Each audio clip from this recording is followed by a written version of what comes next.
for a private security company, I guess, what is kind of the, when they get a report or they hear about what's happening, what's the first thing that they typically do or that they should do? Well, in a setting like a mall, there's twofold purpose.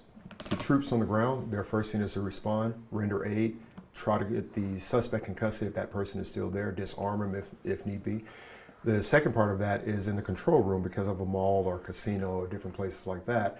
There are monitors throughout the entire mall. So the person that's in the control room, what their job is to try to find the isolated incident and then get it out to Metro as quickly as possible and also to their ground troops to be able to see if they can locate that suspect.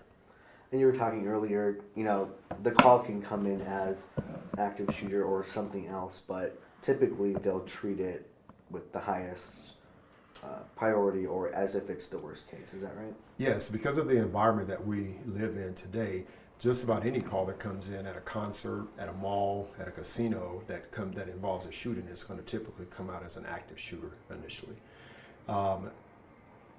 With that protocol, and not necessarily saying that it came out as an active shooter to Metro, but with the protocol inside of a mall, because those typically the security officer is not there, so they don't know what's going on. All they do know is that there's someone shooting in the mall.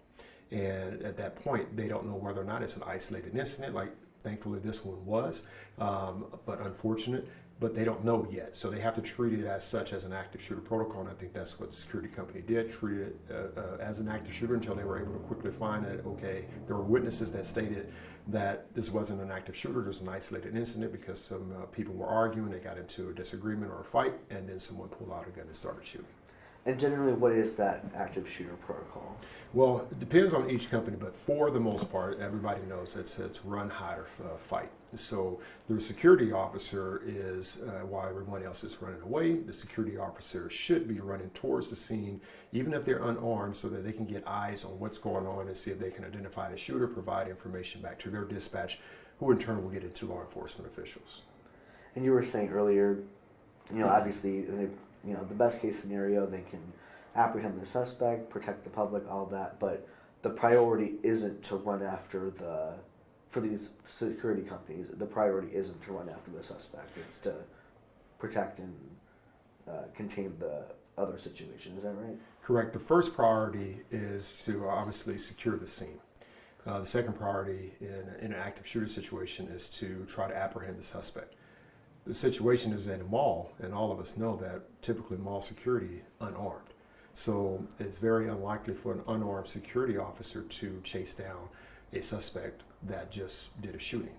What they are trained to do is observe and report. So if they see that suspect running out of the south door or the north door, their job is to report that back to dispatch so it can get into the law enforcement hands. And then, in terms of,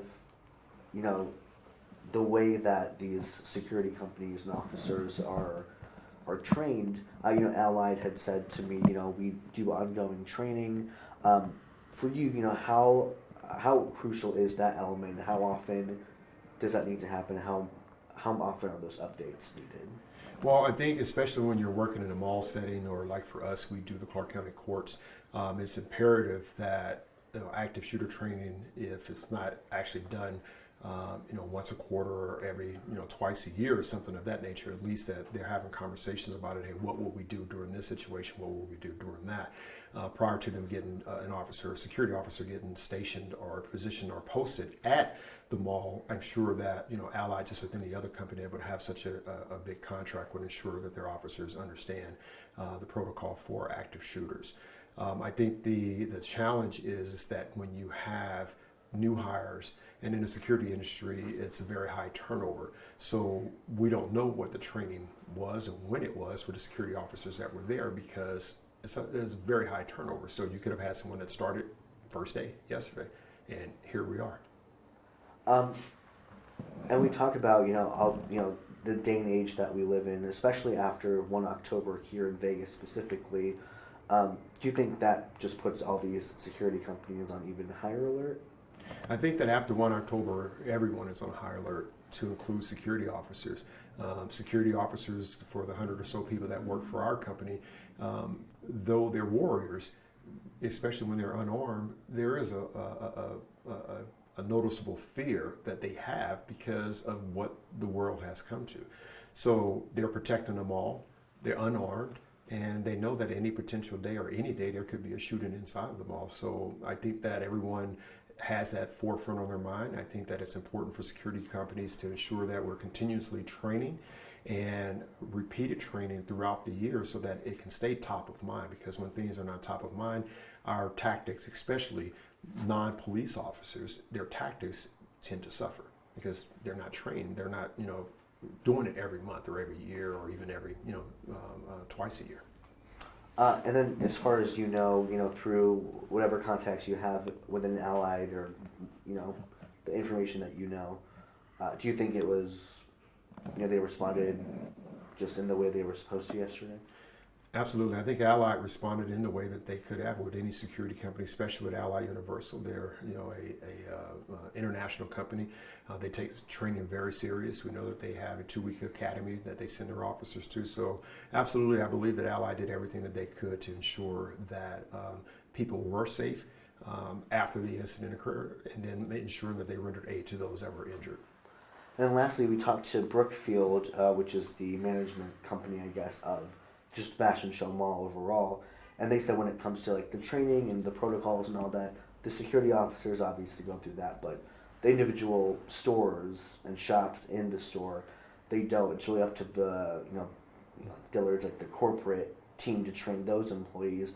But do you think in a mall setting that everyone should be informed on how to shelter in place, what to do, how to, contact or talk to customers and all that? Do you think there should be an overview in malls?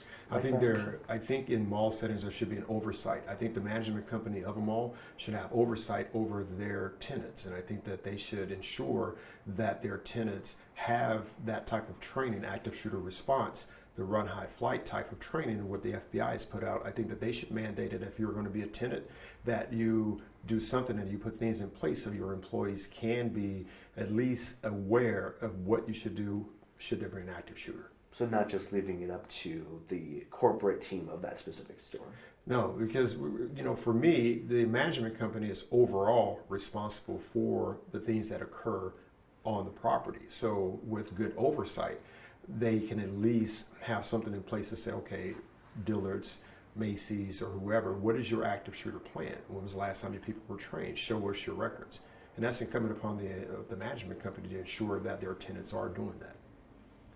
Anything else that you wanted to add overall? No, I think it's good.